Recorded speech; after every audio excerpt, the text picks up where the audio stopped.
There we go. So I can always edit that. All right.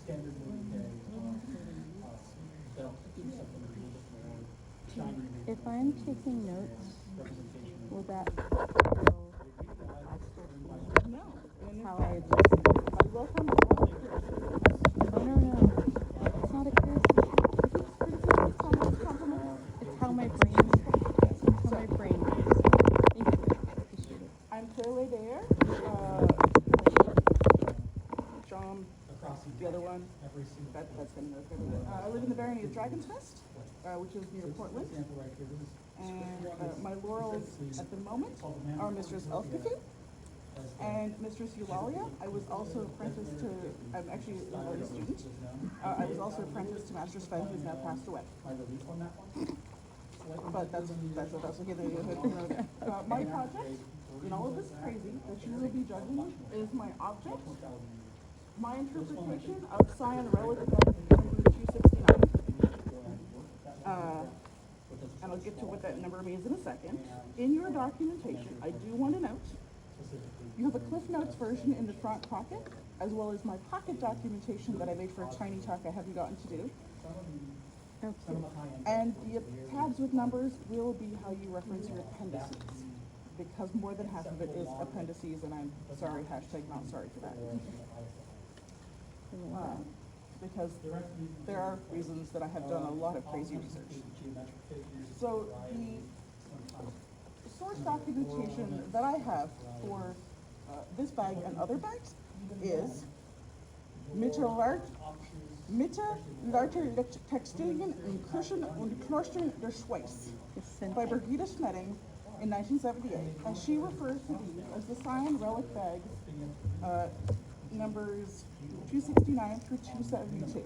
And everybody who's ever recreated these bags in any shape or form refers to them as those numbers.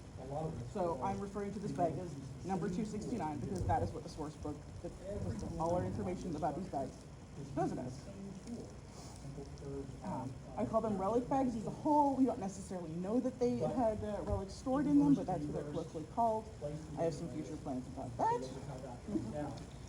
So this is part of a long-term Kingdom Arts and Sciences goal that I've been working on for a very long time, just a little over a decade now, to do a full Kingdom entry. My full Kingdom plans will be to have this bag thrown again in naturally dyed, hand-raised silk that potentially I've grown all the silk myself, but due to climate change reasons may not be an option anymore. I will also then have, now that we have the experimental archaeology category, we'll have an entry for that, documenting my experiences in sericulture, which is the experience of raising silkworms, as well as any history that I've come up with about the practice of sericulture and the travel of silk on the various silk roads to Europe and things of that nature in Europe. And then the third thing will be what goes in a relic bag, a reliquary. And what goes in your reliquary but your holy relics? And if any of you, some of you have been following along in my project or in the documentation, the holy relics of our household are the cocoon of Chancus Maximus and her dead moth body. So that's my plans for this project eventuality, and why this one also is not done in silk yet. I first learned to knit in 2012, and immediately, of course, I'm thinking, what can I do that's an extant medieval thing that's knitted? I was not at that kind of level yet, but I was going to get there. And in 2014, I took a class from Iselt Aradiantum at Ontario Westward, and I heard about these 5 relic bags. And I said to myself, that is a really complicated thing. That's because the other extant knitted objects that are really complicated are the Eleanor of Toledo socks that require shaping to your foot, or the ecclesiastical gloves. There are various ones. Those require shaping to your hands. And since I don't have a pattern to go off to start with, I could do the work, but these are rectangles. This is a lot more versatility than a sock that once I finished knitting a lot of tiny stitches might not fit my foot. So I decided to do a relic bag. I made up my first relic bag for Baronia one. It's cute, it's little, it's not period materials, and if I did something like this again today, I'd do it differently. It is also naturally dyed. What really started me down this whole rabbit hole is that lady. She may have won with over 100% on all three things one year. And I first wanted to see how deep I could dive into the process. What can I learn about all of the different little bits of the pieces that go into it? Yes, for bonus points, but also because it was interesting. And secondly, because the bag that's the original bag is made with real silk, not spun silk. And for those who know things about fiber textiles, there are not a lot of people selling real silk in stores or on the internet. What if I bought the wrong size? Silk is not cheap. So I figured by making my own, I could best get the approximation to the size I needed. Some folks will often refer to a sheep to shawl project where you're shearing a sheep and doing all those things up to making a shawl. This is my silkworm to bag project. Or in this case, no, mulberry to bag, because I actually grew my own mulberries to feed them as well. It's obviously taken me years, about a decade. I've got years to go. The year I finish will be the year I enter Kingdom Arts and Sciences, but I'm not stressed about it. There's no point being stressed about something that's fun. The very first year I grew the silkworms was 2021. For reasons, they weren't from eggs, they were just from the silkworms half grown. They're actually a thing that's grown a lot to feed reptiles. So a lot of people that are growing them on a small scale like I've been trying to grow are growing them to feed reptiles and not to get the cocoons. It should be noted, they are not silkworms, they're not worms. They are caterpillars. This is exactly the life cycle of a butterfly because they're moths. They're all Lepidoptera. And so if you think about how quick a lot of you have probably grown butterflies in school. It's exactly that process. And so, yeah. And then we grew the year of Chonkus, 2022, our best year. And I just wasn't sure still how much I would need, but that was the year we for sure knew that I could only grow about 70 on the tree we had in the backyard. I have a very tiny backyard. So I thought this is going to take a long time to make all this silk, but we'll still try. And I've done a couple other attempts since then. The next year we did it from eggs to eggs because I really wanted to try having hatched them from the year before. And then last year I tried to do golden cocoons, which was the year we figured out that maybe climate change is going to make it fail a bit. The leaves get drawing out within 2 hours of being picked, which was not the way from the previous years.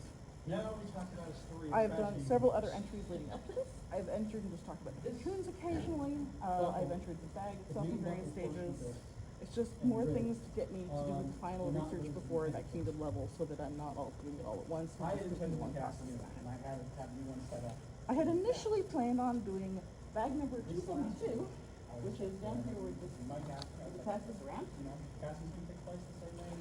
Because it has metal Turk's head knots on the tassels. And I thought learning to wrap metal silk would be cool. But then in 2024, pictures that I had known had existed that I had not seen before surfaced on the internet, which are the ones here on the left. Every once in a while I would Google Sion Relic bags just to see if there was any new information because I'm obsessed. And the color pictures showed up. And the same day I found the pictures, I emailed the photographer because it said on her website that you could email her and pay for higher resolution photos. So I paid for 2 higher resolution photos, as well as one for an unrelated project, and got to work. I also had decided at this point, just by seeing the pictures, that this particular bag, and that photo in fact is one of the high-res ones in the middle, but something about the colors, the overall pattern, it just struck me as that's the one. That's the one. It's going to show a lot of different dyes on it. I'll still be showing techniques, but you know, it's within my wheelhouse and I can do it. So I also have the option actually to pay her more money later to be able to publish those photos in a sales document. I'm hoping to be able to write a complete background about all this whole project by the time I'm done. So the bags themselves. There are 5 extant bags that we know about from Sion, Switzerland, and 1 nearby from Chur, Switzerland.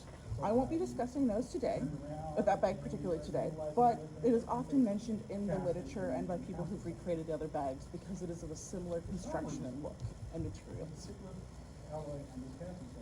Now, Sion is Switzerland now, but it would have been the Kingdom of Arles or Burgundy. It's changing hands back and forth and going between Germany and France. There may be other bags in museum collections that we don't know about, that are just not being published about in papers or in English. I found a YouTube video, which the judges will see a picture of in the documentation, where I've screen capped it, and there is one of the bags pictured on a display with other bags couple of the other bags look like they're embroidered like perhaps the brick stitch back there. One of them does not. So there may be more knitted bags that we don't know about. And I would like to email them, hopefully find someone who's fluent in French because I'm not, to contact the museum at the church and find out more about it. Other resources usually referenced are Richard Butt's The History of Hand Knitting. He thinks that they're all made from one source.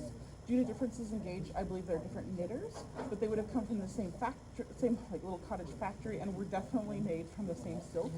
It's got the same twist and ply to it, and it's the same colors, even today. The bags referenced are between 8 and 12 inches in height without tassels, because some of them don't have tassels, so you can't get the full measurement. Between 7.5 and 12.2 inches wide. Their gauges are between 12.7 and 20.3 stitches per inch, which is very tiny. And between 17.8 to 22.9 rows per inch. Another reason I picked this bag was it was one of the smaller ones. All bags are currently listed as being in the sacristy of Notre Dame de Valère in Sion.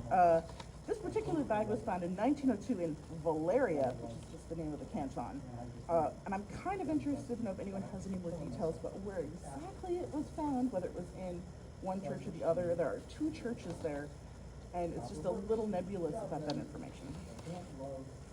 Some people in writing previous documentation for previous projects have stated that they were all found together in the same place at the same time. That is absolutely not correct. The original source book material says that they are found in 3 different time periods.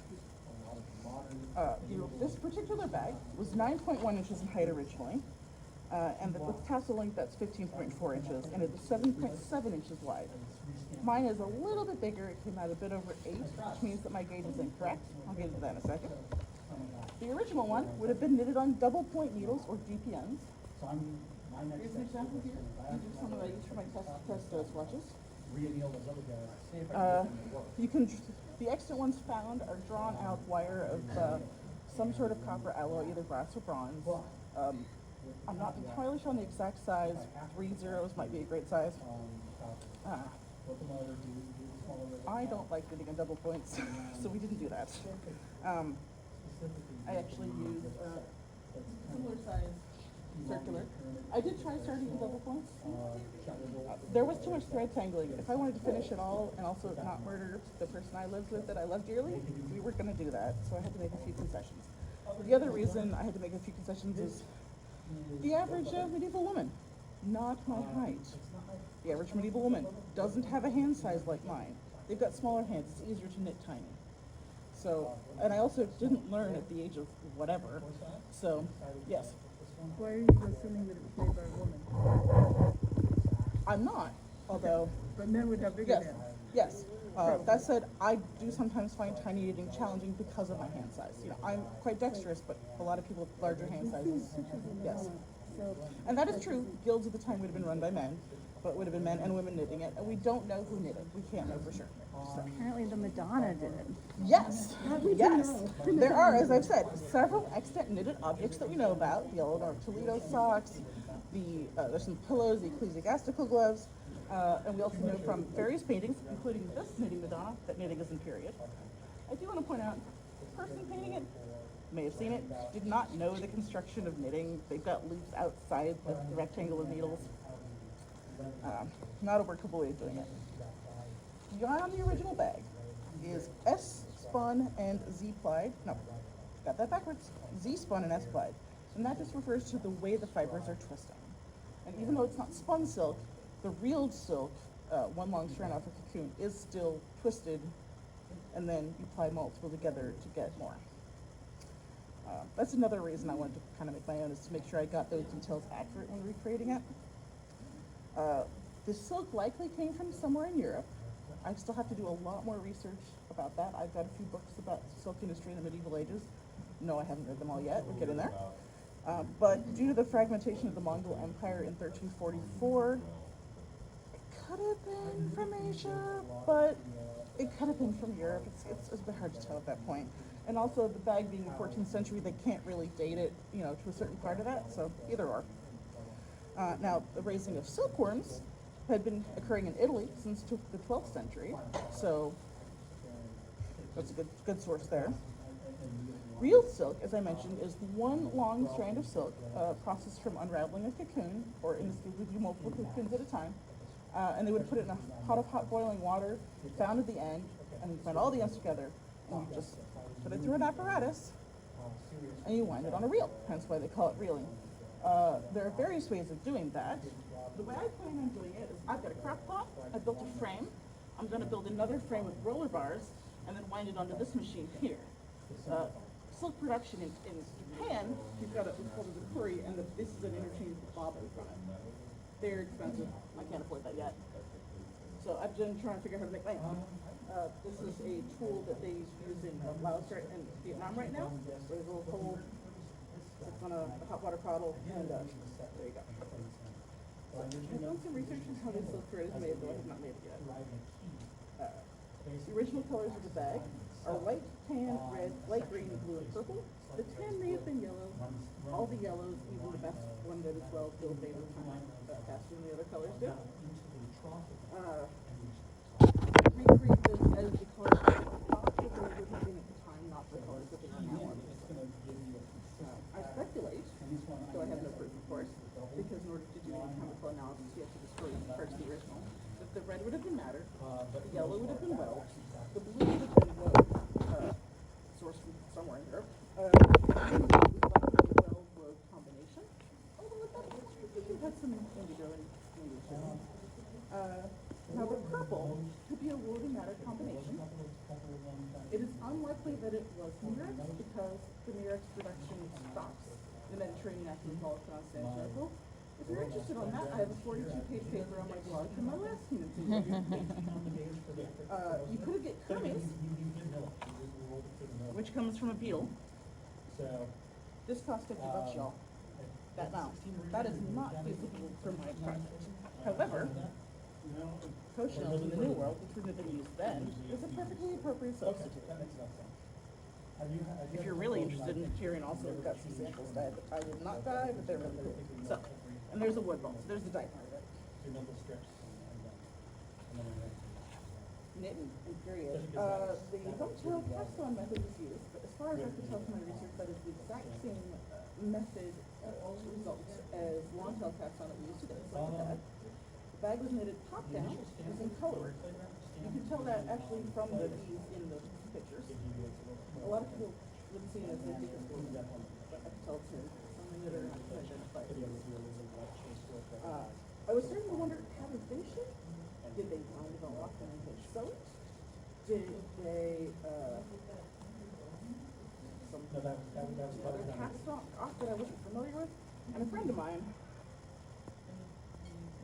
said, why don't you do a 3-needle bind off them with the bag? That's what it is. Because it happens to match. The best picture I found for it was on bag 271, but I do have pictures where you can see the bind off. There's a lot of examining of this bag very closely. So, the same friend who's much more skilled at finger loop braiding than I am helped me identify the types of finger loop braiding that went into both the handle and the drawstring. One is reversed and one is unreversed, and this has to do with the way you run the loops. I'm not sure yet on any period sources that would mention that particular weaving or finger loop pattern. It is not intact in both departed, and it is not a complete inaccurate. That's number one of the finger loop braiding I have checked. Then our tassels put on afterwards. There are at least 4 strands of each color of silk, bound around with 3 bands of 2 colors. I don't have any period sources about making tassels, so I just found a source for how to make tassels on the internet and did my best. That's actually my first good tassels, honestly. I'm very pleased with them. I don't know if any reference in period for color charts like I used. Andy, where is the big display board gone? It's down. Okay. But I think they would have probably actually held the pattern in their heads. You can see that there's a lot of repeating in this pattern, and there's nothing actually wider than about 10 inches wide, and I could hold that in my head. I think they would have just done it by looks to keep going. So we're getting there. My pattern is 154 rows and 220 stitches, and it took for each row. And it took me probably about 180 hours to get this bag, in case you're all wondering. I figured that Elsa must have had some way of keeping their silk off the chain that's knitting. I used it. So for this recreation, this is not a silk bag. I used on purpose DMC Pearl Cotton number 5, which is up there in the small bowl on top of the books. And I did that for one particular reason. There is known yardage per skein. I can count the number of skeins I used and know how much yardage is in that bag. That is why I made that choice.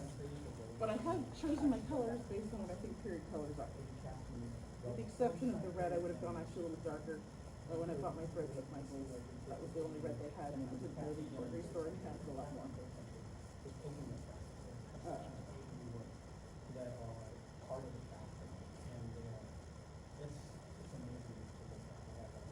Did you say already how many skeins are in the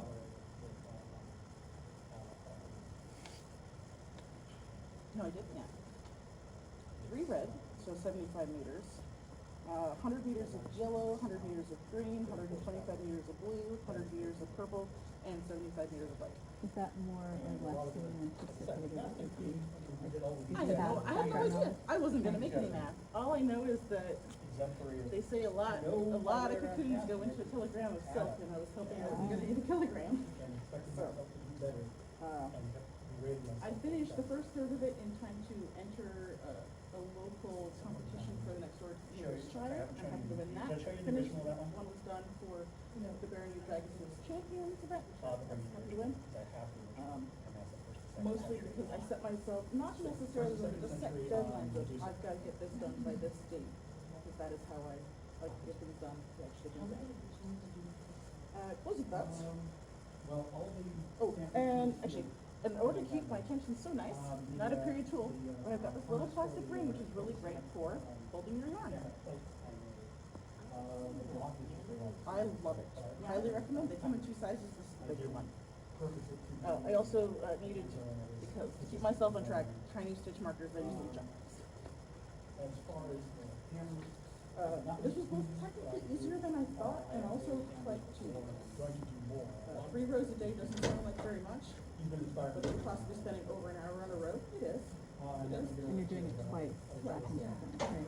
Or No, does it fold? it's in the round. It's in the round. Oh, it's in the whole round, row is- okay, yes. okay. And So it's, so when you say a row, it's all the way I did around. consult with that Matthew way. Knagny of the Modern Maker, and I asked, because he had done something very small like this, and I said, should I do different projects at different size needles all the way down? He goes, no. Go to your tiniest that you're going to do it in and adjust. You'll get the hang of it. And I did, actually. The part that I found the most difficult was threading the finger loop braids into the bag itself. My finger loop braiding is not very tight. There's also double strands of loops. I've got 12 loops going on for each braid. I think next time we're definitely going to have somebody beading to make it possibly tight as possible, and that maybe the silk will go tighter than the cotton too. So that's the part I'm not terribly satisfied about, but it is what it is. You could also try waxing. Yes.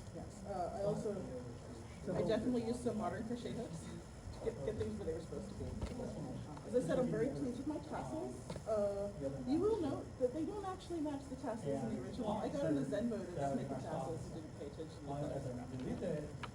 the bag is slightly bigger than the original. I plan on doing test gauges in size 8 and size 10 crochet cotton, which is smaller than 5, and crochet cotton, the numbers are smaller. Overall, it's an amazing experience. I'm really glad to get on with it. There was a long time to this project where I just didn't feel like I made a lot of progress. But getting this part done is a huge milestone in my overall projects. I was almost afraid I just didn't get this far, but I did. Because sometimes when you are involved in a long multi-step process, it's really hard to see the end, or even the middle questions. So, I also wouldn't mind someday writing patterns for the other 4 bags.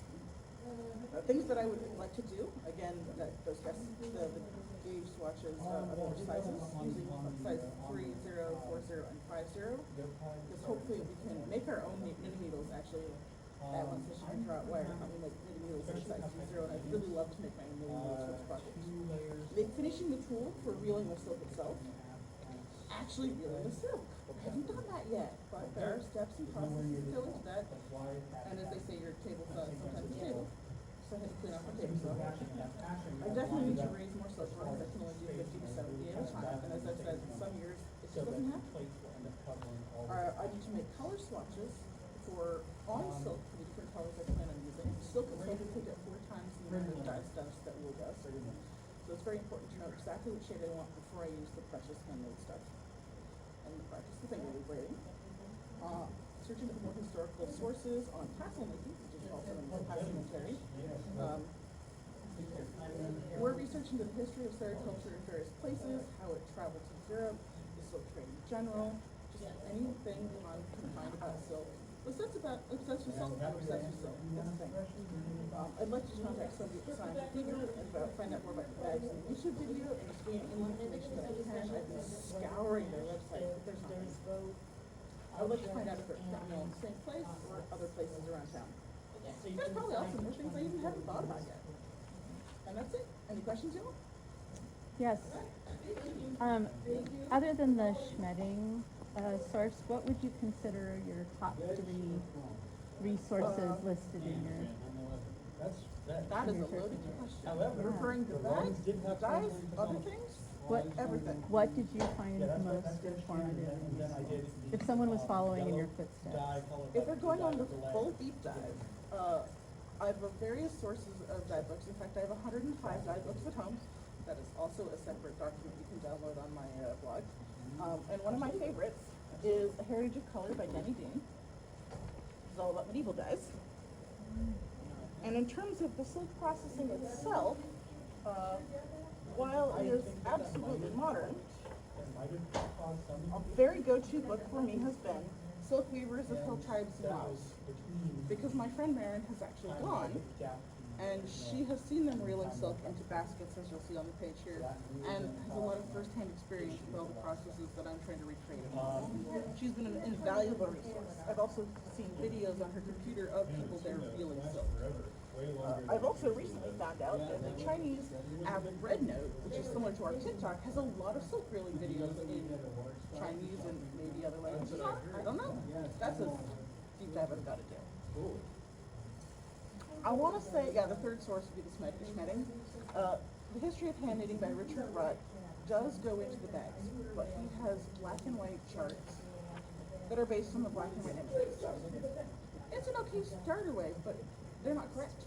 I can absolutely tell you they are not correct. For example, his little chunky parts up here are 3 stitches tall per row, and it's clear in the pictures they're 4. So I've seen one person actually do a much better recreation than a bunch of others. They did use very tiny period silk, but they only had access to the black and white photos as well, and so their colors were completely off from the original. So I'm really excited this color photos. Any other questions? Yes. I did a lot of zooming in really close and saying, this is how many stitches makes up this motif, and it's this many motifs wide, and this way, and just built a color chart based on that. Question. Yes. Who do you think is the best audience for your presentation and research? In terms of are you feeling like this is most relevant to other knitters, to people who, what's the... That is the thing. People who like insects, people who like dyeing fabric with pretty colors, people who do like knitting. I don't know if there's people who like knowing about deep diving into processes to make your tools and materials. Because even if they're not doing that exact thing, if I get them thinking about other ways to deep dive on their projects. Yeah. Okay. I also expect them to not be scared by this, and to often mention that, don't worry, this is going to be separated out into 2 entries. Right. I do know this is a little crazy.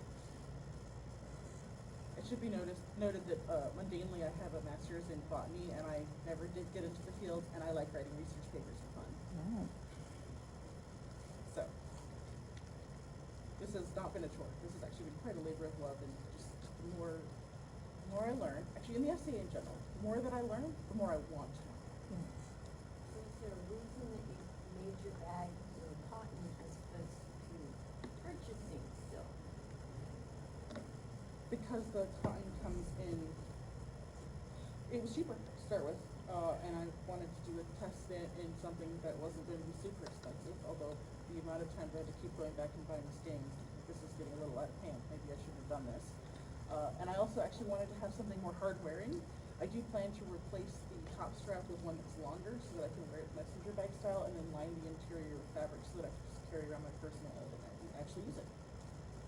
So I was kind of also going for the hard-wearing aspect of, if it's silk, you know, it might not get taken everywhere. If it's cotton, I might use it a lot more. And it sounds like this really was a process. This was not, the goal wasn't to make a cotton bag, the goal was to do a proof of process. That this, because you talked I about how thought much about that. material. I thought about that. Okay. Initially, when I was plotting out the three ways of doing it eventually, I was thinking the process for the silkworms. I was told that by the full entry, I should not have all the things about my silkworms be in my documentation, that it should be an entirely separate entry. But I'm not saying that as a criticism. Yes, I'm yes. saying it as like, I'm trying to get a sense of what is the most meaningful way for you to receive feedback, and also, I'm very impressed by the process part of this. Like, for me, the bag almost doesn't matter as much as everything that you did to create it. And so, because I'm so impressed by the body of I absolutely that. wanted to showcase the ridiculous tiny stitches, as I call it. Absolutely. And that, oh my gosh, this is by far the most crazy thing I've ever knitted in my entire life. Yeah. I'd like to use some more bags. But I also wanted to make sure that you all did understand the body of work I've done researching all of the processes and materials that would be used in the original. And I this love- was the best way I could think of doing it, was basically cannibalizing other displays I've already made. And you've provided some great perspective on the amount of time it takes to do things, and that sometimes it can be a multi-year process to get to Yes. inch closer to what And you're trying to accomplish. I did waver about all the appendices, but also. I love it. That's why you have a numbering system I to love it. navigate. Yeah. But I felt that I could not talk about my steps towards making this bag without mentioning the silkworms, and I Yeah. can't do only part of that. There's been a multi-year journey of growing silkworms, and quite frankly, somebody was going to ask about it if I left it out, and then I would have been sad I left it out. So I figured, I kind of was trying to head off questions of the past of, what about this, what about this, what about this? Well, my neurodiversity sees you and enjoys it quite a lot. I wanna, okay, Appendix 8. Yeah, we're at that. Appendix 8, which is other silkworm sources that I'm going to be delving into. There is a reason that I have left that separate and not put it in my sources, because eventually I will be separating them. So I chose not to put them together to start with. So But this bag ended up in a church in France. Switzerland. Switzerland, I'm Yes, sorry. that's okay. It was at some point France and Germany, but it is currently Switzerland. Okay. Who do you think would have made the bag? Would they have been home knitters, a guild? That is the nuns? question that we don't we know? know. Because of the difference of age of the 5 bags, I believe they were different people that needed them, but they literally had access to the same silk thread. So maybe there was only one silk merchant in town. Maybe there's a guild knitting these. It is not actually sure whether or not these bags were made to be Relic bags, or if they were donated after the fact from a rich noble person. So maybe somebody else had actually bought them from further afield from a guild in a totally different town. And I went, this isn't in fashion anymore, I'm going to donate this. There's no definite They don't even actually really know if they stored. Yeah. information is still coming out. And the reason that some of them are actually so well preserved is they were found shoved behind a piece of furniture up against a wall. So, yeah. Actually, 1902, 1923, and 1946. Yeah, there's so. I just think about like in Yeah. museums, we put things in these like Yeah, and perfect condition. I'm not even sure there's any Yeah. documentation about Yeah. when they found it, other than the 1978 book of her saying that's when they found it. She probably, Yeah. she might have seen them in their display and talked to the people Yeah. when she was writing this huge book about textiles. Oh, absolutely. Oh, sorry, we didn't pass the bag around. Yeah. Touchy, touchy. I have to judge in 20 minutes, so Yes. I really need to go. Oh, we need to go fill out So our I'm sheets. not late to the next one also. Touchy, touchy. Everybody in the audience is welcome to come up and touchy all the things. So, Please do. well, We'll go do our thing. here's your binder. Thank you. Yes. Please feel free, if you haven't got one yet, to come get a pocket back. Thank you so much. I see we're working on it, but I Over that. So you don't want the documentation? No, I have it. Oh, you got it, okay. Yeah. Documentation back. All right. Sorry, Thorny. smaller. Thorny. Right back here. They could have. I opted to not try 6-0 at that point. Oh, wow, I didn't get it. I'm very excited about this. I'm totally happy. My beach one. Flat and not in the round. But again, if you're not, I didn't even actually know that until last week, so. You're good. All right, we're gonna keep going. Yeah, good, good. Yeah, good. Yeah. Good. Yeah, yeah. Yeah. No, I know